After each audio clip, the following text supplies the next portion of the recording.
Çok sağ ol. Teşekkürler güzelim. Bu arada bir daha mən ola bilər bizə yeni qoşulan izləyicilərimiz olsun. Gəl, çatmışıq. Əyləşə bilərsən gözəlim.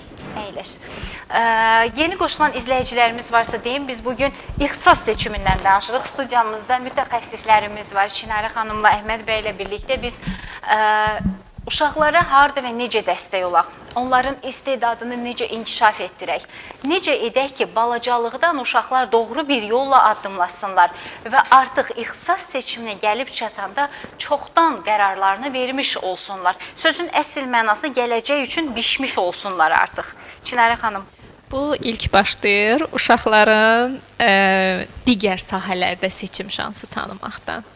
Məsələn, mən istəyirəm bugün, kiçik yaşlı uşağım var, uşaq istəyir ki, geyinsin bugün ətək, bir köynək. Bəli. Ana deyir ki, yox, hava soyuqdur, mütləq şalvar geymək lazımdır. Bəli. Ana özünə görə haqlıdır, uşaq da özünə görə haqlıdır. Amma orada uşağa şans tanımaq ki, xaricdə elədir.